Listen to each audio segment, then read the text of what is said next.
Good morning, afternoon, and evening to people. I know everyone's joining from different parts of the world. My name is Pyar. I'm the CEO of Smart MCs, and today I'm very enlightened to have Lana, who's an excellent researcher and a collaborator of us from University of Technology in Sydney.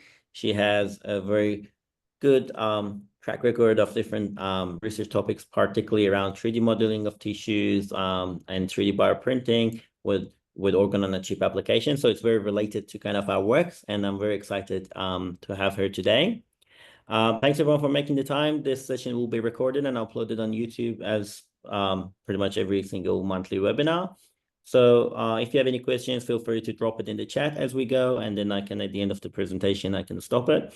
So it will be a roughly 20 to 30 minute presentation, scientific presentation, and then we'll have around 10 minutes of technical questions along with 10 minutes of questions around more like a career pathways for especially younger researchers or people who are earlier in their career. Anyways, without further ado, so I will just stop talking and we can pass it to Lana, who can start her presentation. Lana. Thank you very much, Pyar, for the invitation, and thank you to Smart MCs as well. It's been a great pleasure working with you guys, young, ambitious startup that is doing wonderful things in the biotech space. So yes, and thank you everybody for joining live and whoever is joining on YouTube to see the recording. I'm happy to answer any questions.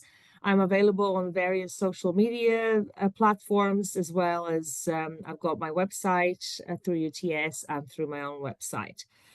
So today I'll give you an overview of some of the projects that are ongoing or have been completed in my lab. I lead the cardio-obstetrics research group at the University of Technology, Sydney.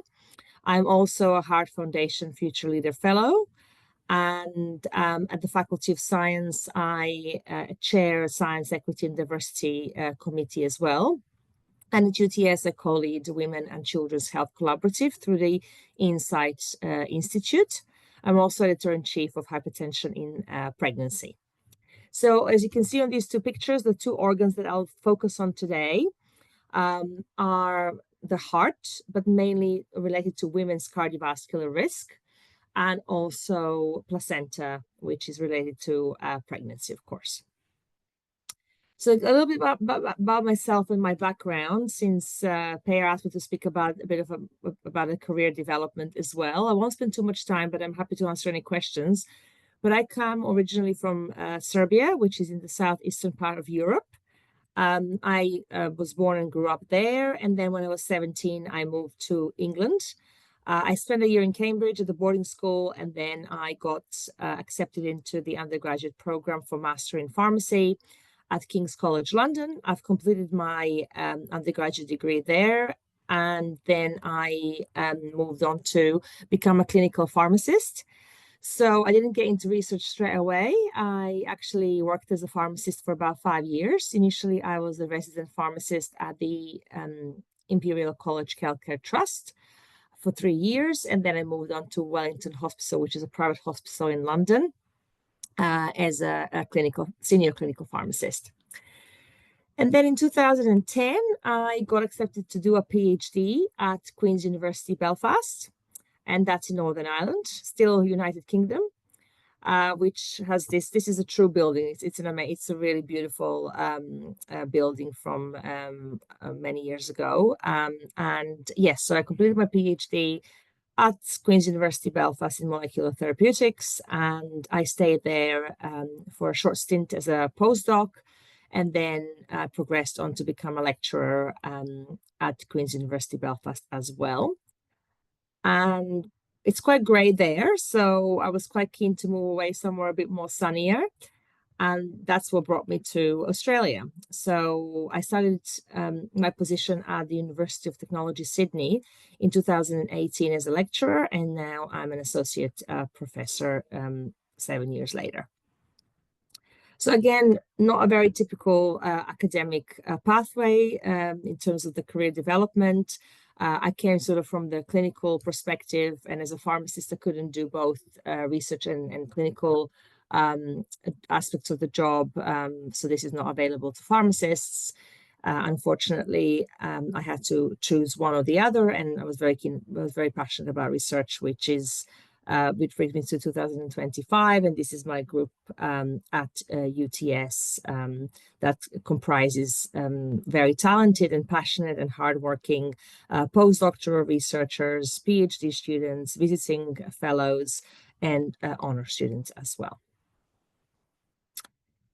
So I'll start my seminar by giving you an overview of the cardiovascular disease, which will be the focus on today's seminar, and how we are replicating some of those tissues relevant to cardiovascular disease. Cardiovascular disease is the leading cause of death worldwide. These are Australian statistics, where 25% of all deaths are due to cardiovascular disease.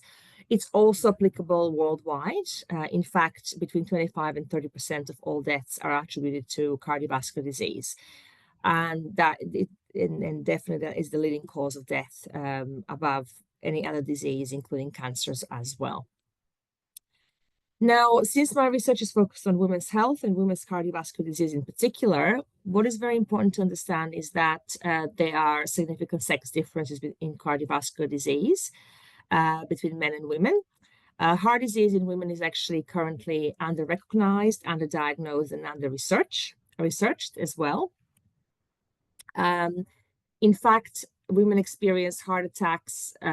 Women experience heart attacks actually take significantly longer to present to hospital for treatment than men do. And what is really shocking is that women die from coronary artery disease at twice the rate of men as well. So therefore, we need to pay particular attention to sex-specific risk factors of cardiovascular disease, and these include pregnancy complications. So that brings me to preeclampsia, which is the main area of my research. For those of you who are not familiar with preeclampsia is a cardiovascular disease of pregnancy. And it is manifested from halfway through pregnancy, so from 20 weeks of gestation. It's characterized by new onset of hypertension, so high blood pressure, in conjunction with proteinuria. But also in the absence of proteinuria, other organ damage is also relevant, and this includes liver dysfunction, neurological dysfunction, placental dysfunction as well, and kidney injury as well. Preeclampsia is a heterogeneous and multifactorial disorder, which means that it will affect everybody in a different way. So it's very challenging to diagnose it as well. But what we do know so far is that there are three kind of main phenotypes of preeclampsia. One is early onset preeclampsia, which happens, and it's actually diagnosed before 34 weeks of gestation, and that's just the tip of the iceberg. Whereas late onset preeclampsia is diagnosed from 34 weeks of gestation, and it comprises most of the cases of preeclampsia, around 80 to 90% of cases. We also have postpartum preeclampsia, which occurs from once the baby is delivered and placenta is delivered, and can happen up to 6 weeks post-delivery as well. So overall, preeclampsia affects 5 to 8% of pregnancies. It is increasing because of the increasing age of pregnancies, and also the fact that we have higher body mass index in pregnancies, and also higher incidence of diabetes as well, which are all risk factors for preeclampsia. Most of the deaths that occur actually due to preeclampsia occur in developing countries, and in fact 26% of maternal deaths are happening in low and middle income countries. And this is mainly due to the poor access to antenatal care, or the fact that the resources are quite limited as well in terms of monitoring and treatment as well. So short-term complications of preeclampsia include preterm birth, hospitalization, and death, and that this is obviously both for the neonates and for the mother. It still kills actually over 70,000 women and 500,000 babies every year worldwide. Again, as I said, most of these deaths are in developing countries. Long-term complications include increased risk of cardiometabolic diseases, neurological disorders, and chronic kidney disease as well. So not only do we have a short-term complications due to preeclampsia, but also longer-term. These women and the offspring are at the increased risk of cardiovascular disease. What are the current and emerging therapies for preeclampsia? So in terms of prevention, lifestyles such as exercise has shown to prevent preeclampsia. However, we need to be able to identify those women that are at high risk of preeclampsia, and that's not an easy task. We've got aspirin that is quite effective for preterm preeclampsia, which means delivery before the full term, around 37 weeks. So delivery before 37 weeks. But aspirin is only effective if given from before 16 weeks of gestation as well. So that therefore we have to be able to identify those women that will develop preeclampsia early on in pregnancy and give them aspirin, and that will be mainly based on medical history and clinical characteristics, as we don't really have very reliable biomarkers or tests that can predict the risk of preeclampsia early in pregnancy. In terms of cure, there is no cure for preeclampsia. The only treatments that we actually do have are symptomatic that can reduce the complications as a result of preeclampsia. But there is a lot of research happening in terms of developing new treatments. Again, in proportion to other types of research, such as cancer research, this is not significant. So we need more research in this area, in fact. But the research that is happening has identified metformin potentially, which is an anti-diabetic drug, as a potential treatment for this condition. And also resveratrol, which is an antioxidant. We recently completed a study to show that it could be useful in terms of targeting placental dysfunction in preeclampsia. But there are other potential treatments that include statins, sulfasalazine, proton pump inhibitors, melatonin, stem cells as well. And if you're interested in reading more about this, we've recently published a review in Hypertension in Pregnancy, where we've discussed all the potential treatments for preeclampsia, as well as other features of preeclampsia. So whilst we don't really understand the cause of preeclampsia very well, we do know that trophoblast dysfunction plays a role, and maternal endothelial dysfunction as well. So trophoblasts are actually fetal cells that come from the blastocyst. And what they do, they invade the vasculature of the maternal decidua to remodel spiral uterine artery and allow for unlimited supply of oxygen and nutrients to the placenta and then to the fetus.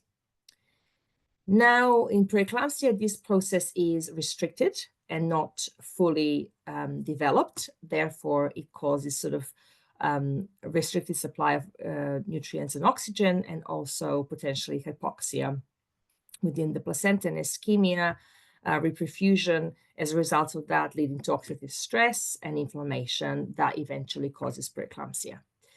I do want to draw your attention to 3 different subtypes of these fetal trophoblast cells, which are important for placental development and potentially for the development of preeclampsia if something goes wrong. We've got progenitor-like cells called cytotrophoblasts, which are labeled with this molecule called E-cadherin, which can differentiate into in situ trophoblasts, which are beta-ACG positive or STC syndican-1 positive cells, and they're multinucleated cells that form that surface area for the maternal and fetal gas and nutrient exchange. And we've got extravillous trophoblasts as well that cytotrophoblasts can also differentiate into, and they are HLA-G positive. These are the invasive type of trophoblast cells that can actually invade and remodel spiral uterine artery, interact with endothelial cells. And they very much behave like tumor or cancer cells.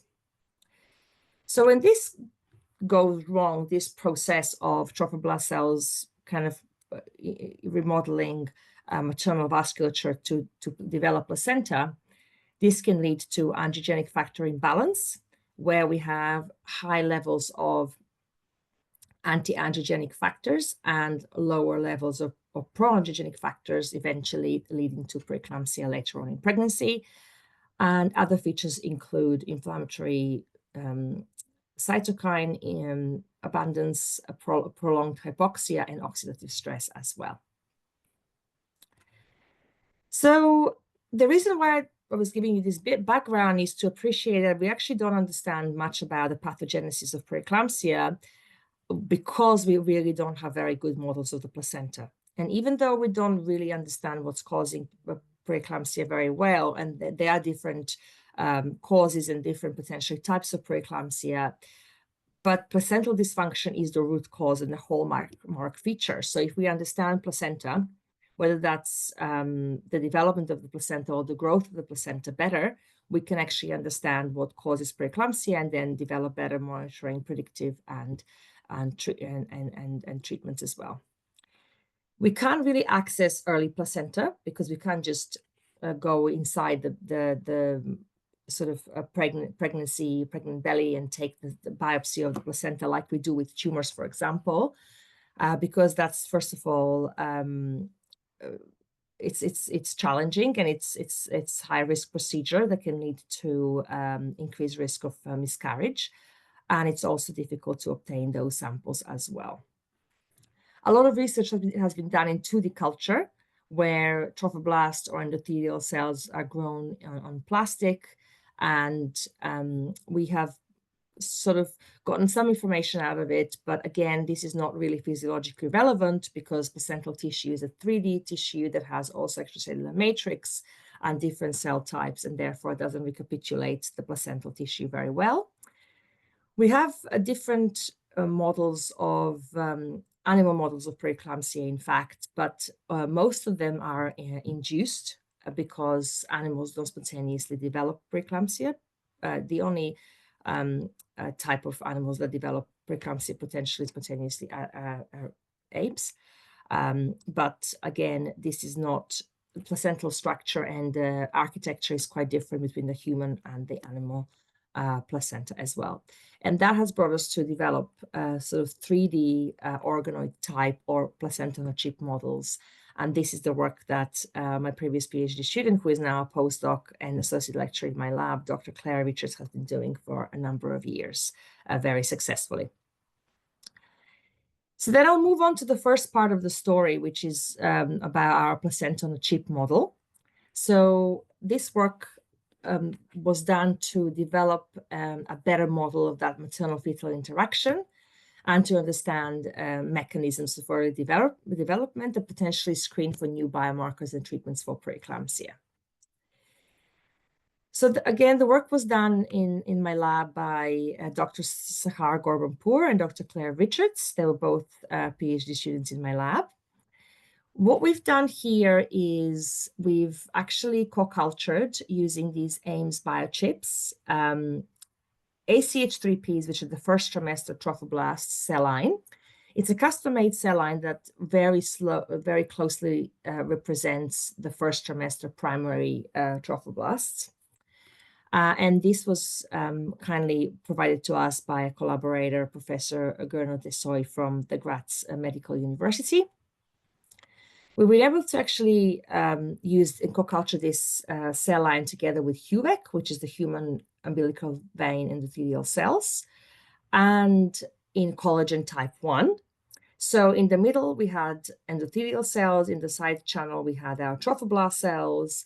And then we were looking at the migration of trophoblast cells across towards endothelial cells and the remodeling of that endothelial vasculature, just like I explained a few slides ago in terms of what happens during early placentation.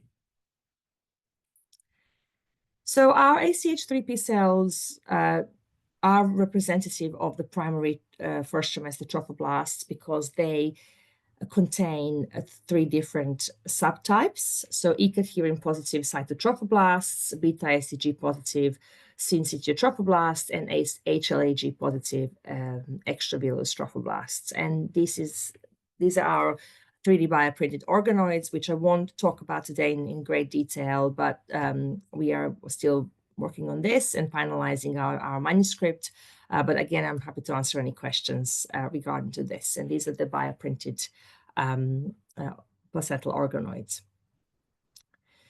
So then we wanted to use our model, placenta-on-a-chip model, to understand novel mechanisms that could be affecting placental development and could eventually cause preeclampsia if aberrantly regulated. So one of those target proteins include FK506 binding protein-like, or FKBPL.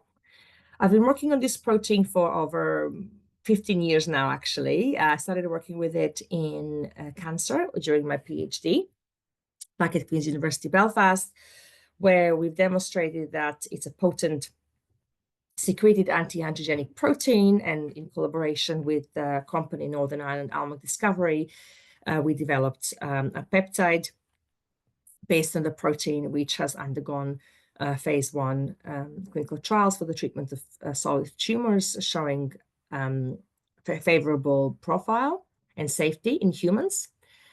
Other work was also done in this area, which showed that FKBPL is a chaperone protein that forms complex with other proteins such as HSP90, and they regulate estrogen receptor and glucocorticoid receptor signaling. And that was also important for cardiovascular disease, inflammation, and in general, metabolic diseases. But more recently, we've looked into FKBPL's role in preeclampsia and the placenta as well, and it binds to CD44, through which it regulates the angiogenesis, and we've done a lot of work in this space as well, which I won't have time to present everything today, but again, there are a number of papers that you find online, or you can email me for any further information. What was interesting is that back at Queen's University Belfast, when I was working as a postdoc, within Professor Robson's lab, we developed this FKBPL knockdown model, mouse model. We tried to develop a full knockout FKBPL model, but it was embryonically lethal, which made us think that it was critical for developmental angiogenesis. And therefore, we were only able to heterozygously knock down FKBPL in embryos. And this is just the vasculature of the embryos, showing that although the knockdown FKBPL mice developed, they were viable, and they developed in a way that it wasn't any different from the wild type mice. When we looked at the vasculature at the molecular and cellular level, we could actually see that there were signs of vascular dysfunction even at such an early stage. So then, because nothing was known really about FKBPL and its role in preeclampsia, we wanted to check its expression in the placenta and also in plasma. And we could see that in women with diagnosed preeclampsia, there was an increased concentration or an expression of FKBPL.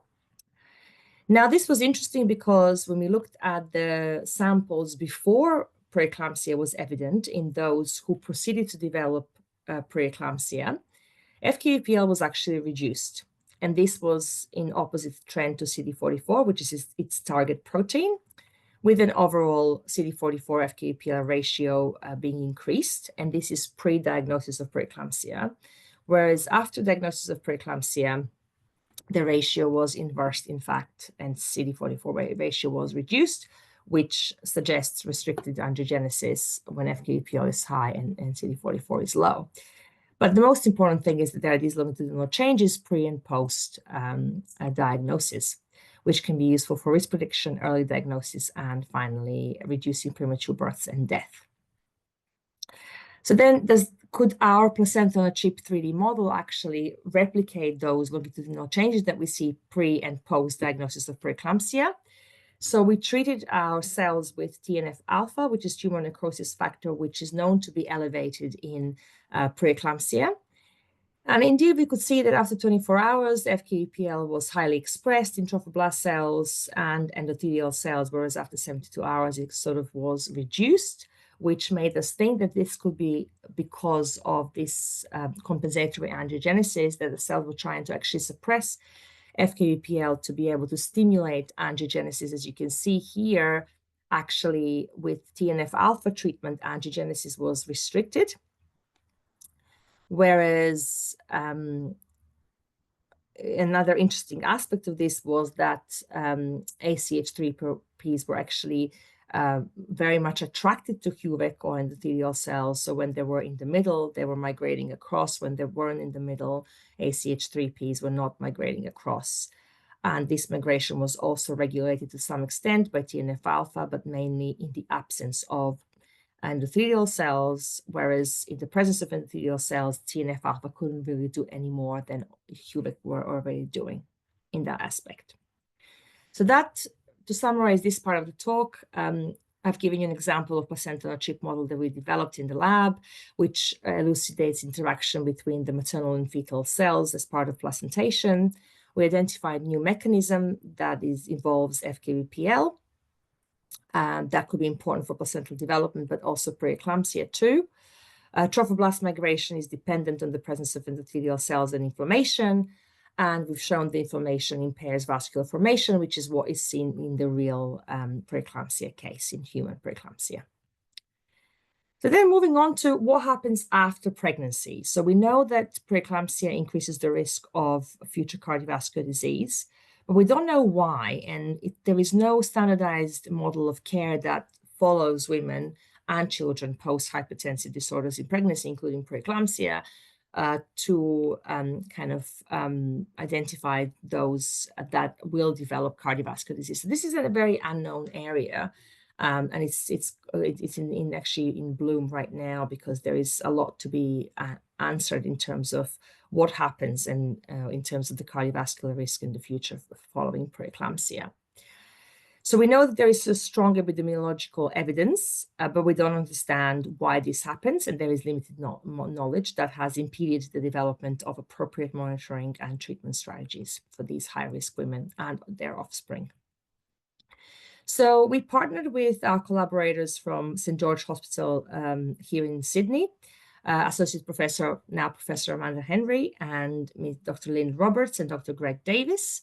They have this very elegantly executed P4 postpartum study where they've collected and recruited, in fact, women from healthy pregnancies, preeclampsia, and gestational hypertension, at 6 months post-pregnancy, 2 years postpartum, and 5 years postpartum as well.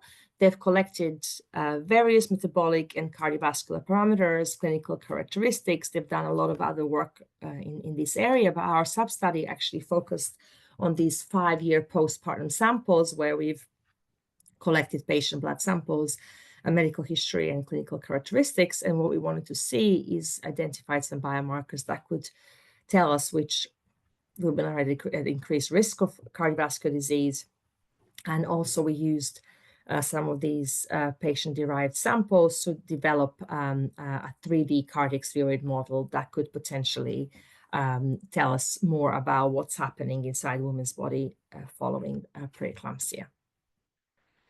So just a quick overview of the cardiac spheroid model. It's a 3-culture between the endothelial cells, cardiomyocytes, and cardiac fibroblast cells. They are cultured in hanging drops with a 3D biomatrix or hydrogel, and we expose them to 10% of the plasma from the P4 study for 72 hours. And then we investigated a number of downstream mechanisms. So just a quick overview of the patient characteristics. As you can see from this table, we had healthy controls, 25 of them, gestational hypertension, 5 samples, and preeclampsia, 11 samples.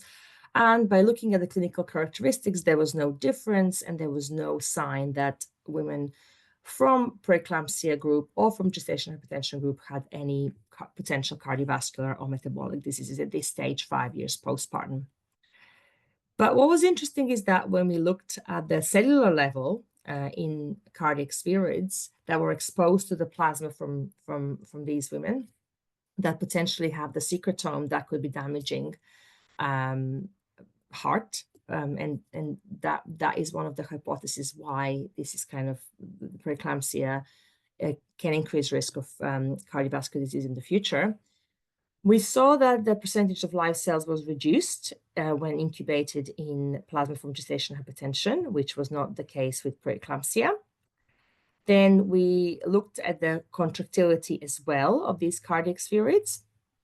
And the reason they contract is because of the presence of cardiomyocytes, which are contractile cells.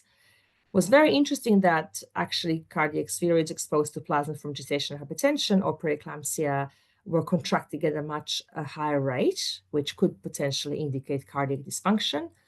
And in fact, fractional shortening, which is a surrogate marker of within these cardiac spheroids measured by the fraction shortening area percentage, was also increased in cardiac spheroids exposed to secretion from preeclampsia group. Then we looked at the expression of cardiac fibroblasts, cardiomyocytes, and in cardiac endothelial cells to see whether there was any difference between the three subtypes and where the damage was done at the cellular level as a result of the secretion from these groups, and there was no difference, which was interesting. But there was a difference in the expression of alpha SMA, which is a marker of a cardiac fibrosis. It sort of shows us the presence of those activated fibroblasts or myofibroblasts, which are responsible for the development of cardiac fibrosis. And this was interesting because in our model of preeclampsia, we've shown that there was the presence of cardiac fibrosis in pregnancy when we induced preeclampsia in rats. Galectin-3 was another biomarker which was increased between gestational hypertension and preeclampsia, and it's also a marker of cardiac remodeling as well. So again, there was something happening at the cellular level which potentially could indicate these early changes in the cardiac structure and function. But again, this was not strikingly obvious at this stage. But when we looked at the proteomic profile of the plasma to see what's actually what is different between the secretome and the plasma between preeclampsia, gestational hypertension, and healthy pregnancies, we could actually see some differentially expressed protein, with hemoglobin A2 being the only common protein actually between the two groups, preeclampsia and gestational hypertension. But it was interesting that the biggest difference in terms of the proteome was between preeclampsia and gestational hypertension, showing that even though they belong to this group of hypertensive disorders of pregnancy, they're quite distinct pregnancy complications. And this identified some of the targets for us. So summary of this part of the talk, just to quickly wrap up here, is that pregnancy represents a window of opportunity to intervene and identify women at high risk of developing long-term cardiovascular disease. We need more research in the sex-specific features of cardiovascular disease, particularly in women. And greater consideration should be given to sex as a determinant in risk assessment and treatment guidelines. We need to understand better the mechanisms that link preeclampsia to future cardiovascular disease or gestational hypertension and cardiovascular disease. And we need better monitoring and treatment option as well. Again, we presented here a 3D model that could potentially give us some better insight into what is happening at the molecular and cellular level before anything becomes clinically evident. And in this last part of the talk, I want to give a quick overview of our recently published paper that formed part of Dr. Sahar Gorbanpur's PhD thesis, where we looked at the FKUPL-based therapeutic peptide AD01 as a potential new treatment of endothelial dysfunction, which is relevant for cardiovascular disease, including preeclampsia as well. So we use the same chips as in placenta-on-a-chip model, but we've done obviously something slightly different. We used human microvascular endothelial cells in the side channel. We had collagen in the middle, and we also had the presence of macrophage conditioned media, which is that inflammatory side that we were trying to elucidate as well. But in terms of endothelial dysfunction and its role in cardiovascular disease, endothelial cells line the blood vessels. So when they are damaged, then that attracts inflammatory cells such as macrophages that form foam cells, and then that can lead to narrowing of the blood vessels and eventually heart attacks, and leading to impaired angiogenesis as well. So I mentioned at the very start that during my PhD and even before my PhD, therapeutic peptides based on FKAPL were developed for treatment of solid tumors. As you can see here, AD01 was able to inhibit tumor vasculature and therefore inhibit tumor in this aspect. But the active domain of the therapeutically active peptides was actually not the one that was binding to HSP90 and forming complex with HSP90, but rather the one that was binding to CD44, which was important to know going forward. So what we did in this study, we had a murine hind limb ischemia model, and we looked at the expression of FKAPL in this model, which is a model of peripheral artery disease.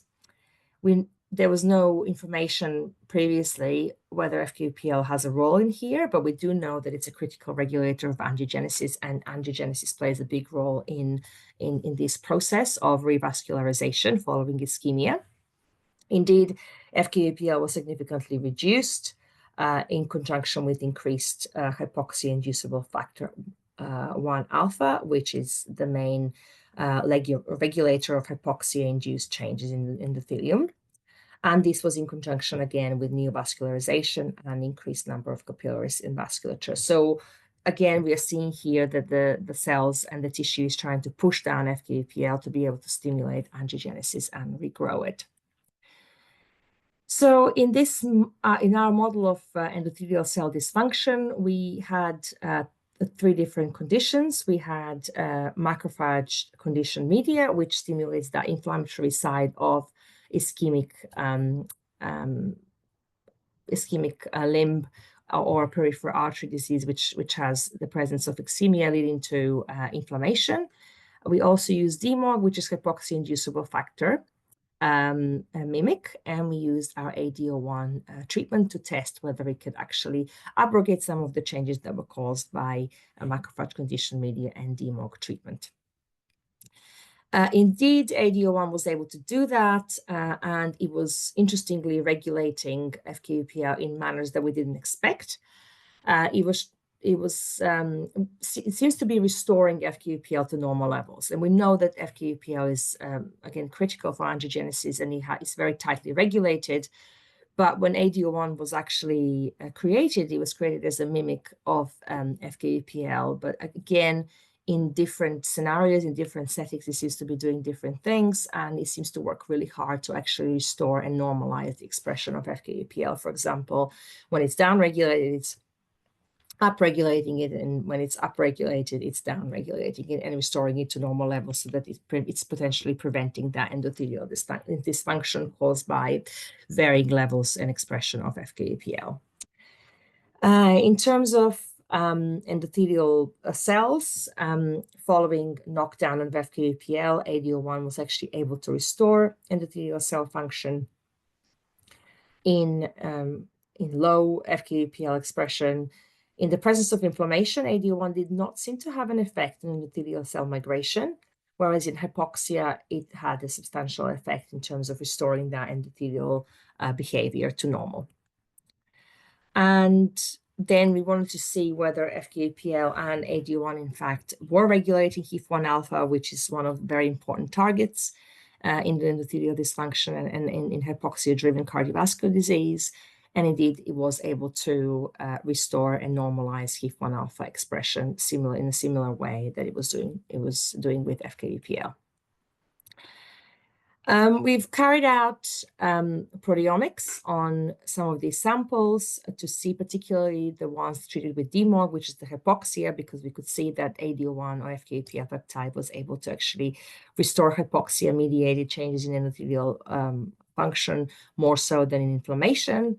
And what we identified a number of targets, but the most significant ones were related to tissue remodeling, vascular integrity, and angiogenesis protein. But again, this paper is available now freely online, and feel free to read for further information.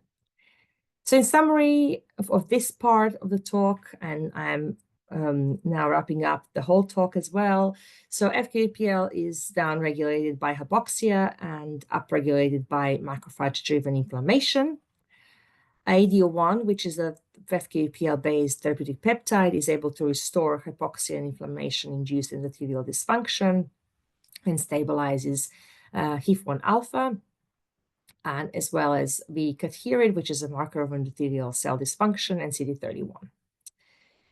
AD1 targets protein involved in tissue remodeling, inflammation, and angiogenesis to restore endothelial function in hypoxic conditions, and therefore could be a viable treatment for that can target specifically endothelial dysfunction in cardiovascular disease, particularly early on during that vascular remodeling. So again, to summarize my talk, I gave you an overview of our placenta-on-a-chip model, which recapitulates early placental tissue, and it accelerates our understanding of pathophysiology of placental development and dysfunction. And it could also be used as a drug discovery platform. We've also completed work on 3D models of endothelial dysfunction, which are relevant to cardiovascular disease in general, but also preeclampsia. And we identified FKBPL as one of the main mechanisms, and pointed to ADO1 as a potential treatment as well, which is novel. And finally, our 3D cardiac spheroid platform, post-hypertensive disorders of pregnancy, could be a new model that will identify those women at high risk of developing early cardiovascular disease post-hypertensive disorders of pregnancy, and enable us to understand the mechanisms, and that will inform development of better monitoring and treatment options a lot earlier on in life, and therefore prevent some catastrophic events in women due to cardiovascular disease. Again, this work wouldn't be possible without my team and without my collaborators as well as past members who have done wonderful work and feel very passionate about women's health. And we have a lot of international and national collaborators from the academic sector, but also from industry sector, particularly Venture Life Sciences and Tissue Diagnostics have been very supportive of our work and have helped us develop better platforms and better imaging of those platforms as well. And last but not least, I'd like to thank my funders, most of all Heart Foundation, who funded my future fellowship as well, and all our other funders as well. Thank you, and thank you for listening. Excellent. Thank you so much, Lana, for the great and informative talk. Lots of cool images, confocals, colorful staining. Yes, we love imaging. And we're very grateful to the microbial imaging facility as well, and Professor Louise Cole and Amy Bottomley for helping us with all the imaging. Yeah, they were excellent. So let's start with kind of the technical questions. I've got a couple from the audience as well. And whoever else has any question, feel free to drop it in the chat.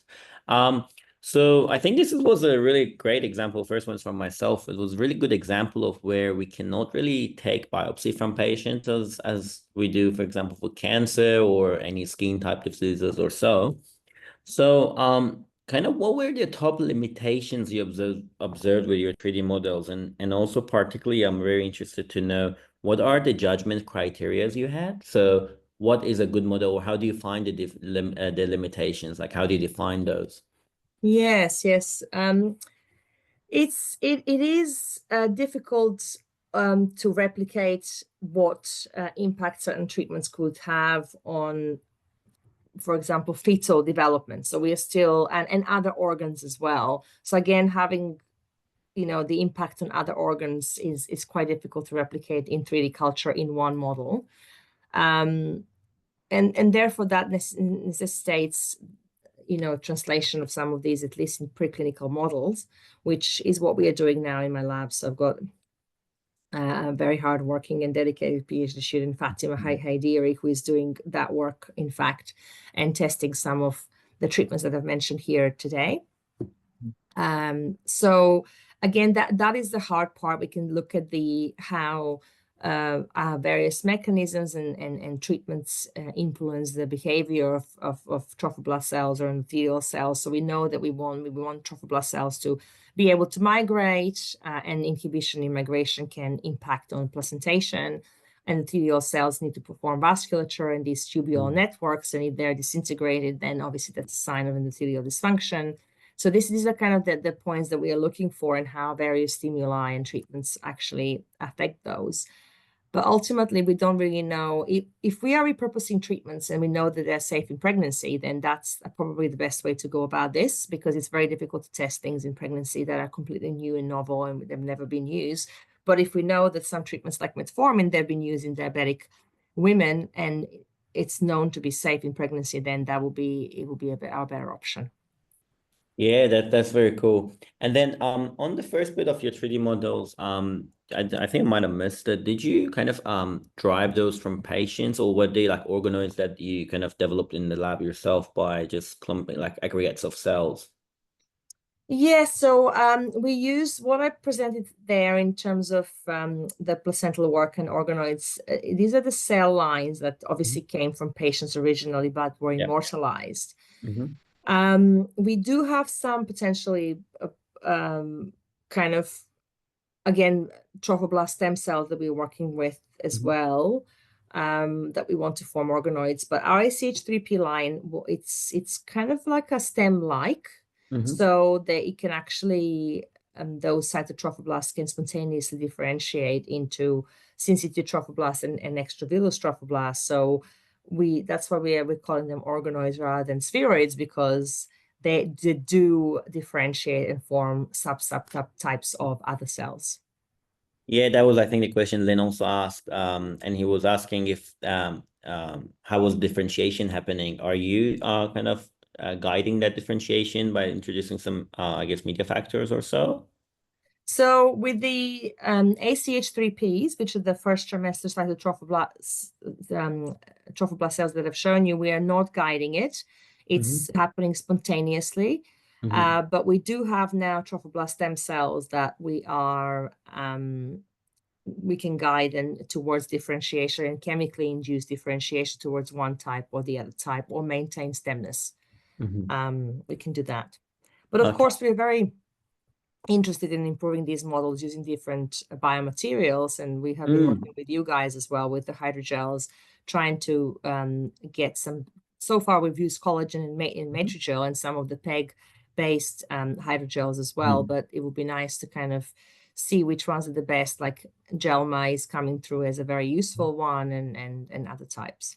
And how do you judge those actually? I think it's kind of related to my first question, but how would you judge then the biomaterial performance? Is it kind of like, again, you're looking for like tube type kind of cuboids formations, or is it what type of sort of downstream assays do you have on the performance of the biomaterial itself?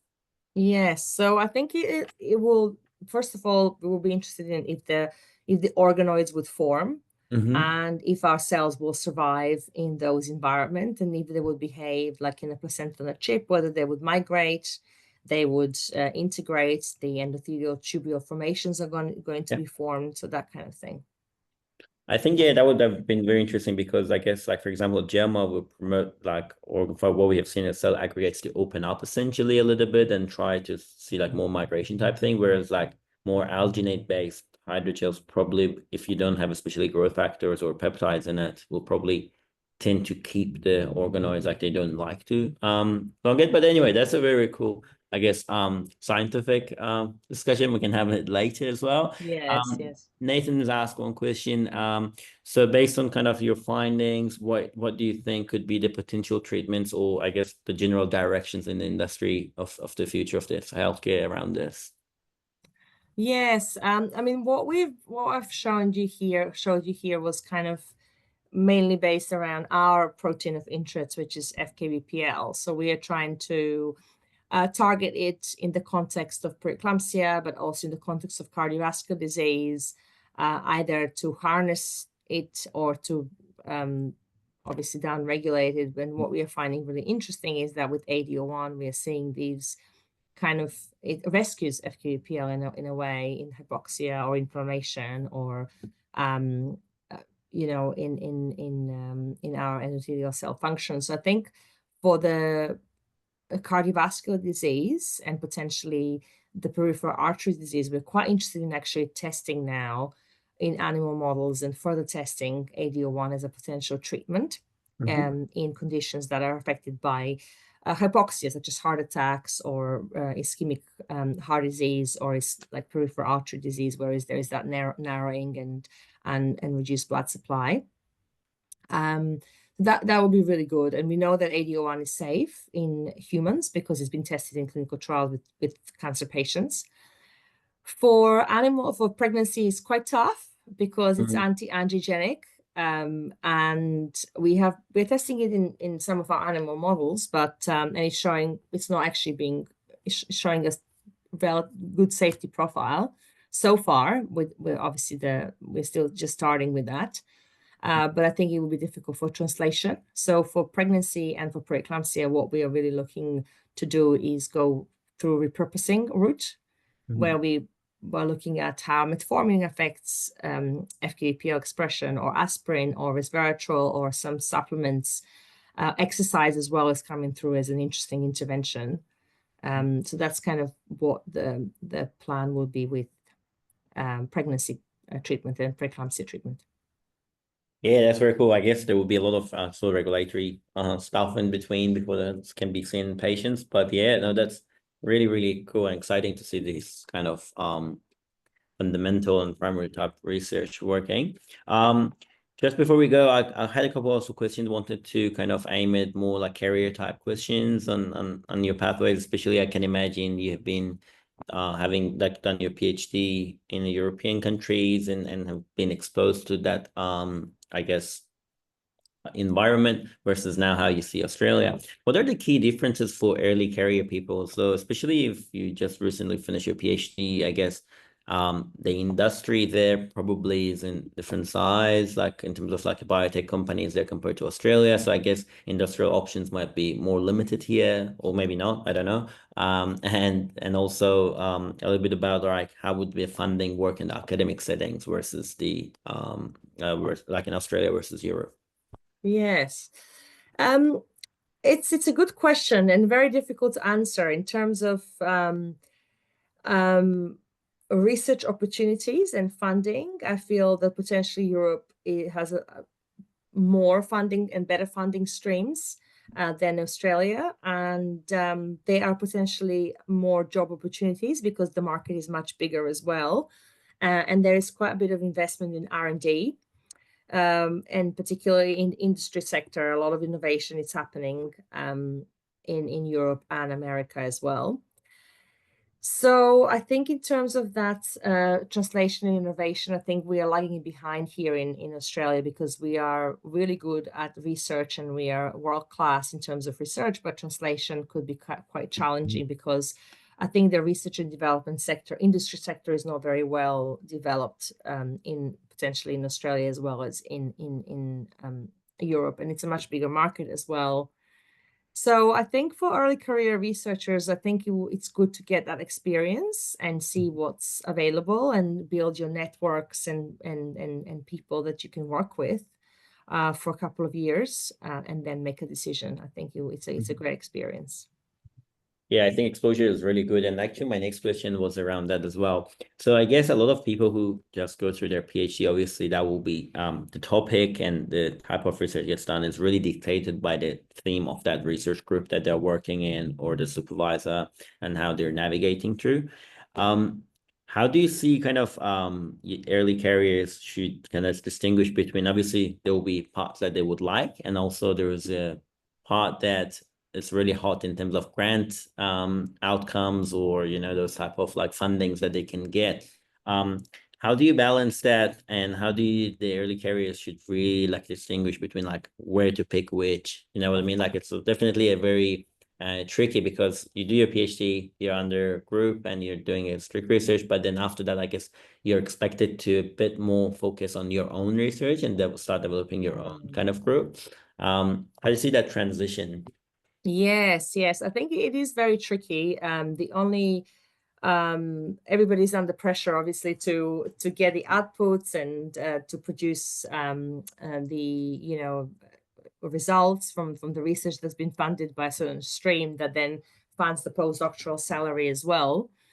I think the only way is that potentially to search for some sort of seed funding or some sort of small sources of funding that you could do something alongside. Obviously, speak to your supervisor and make an agreement with them what you could do that could be a little bit different, and then start to develop your own little side project that is obviously going to be in accordance with the research of the main group lead.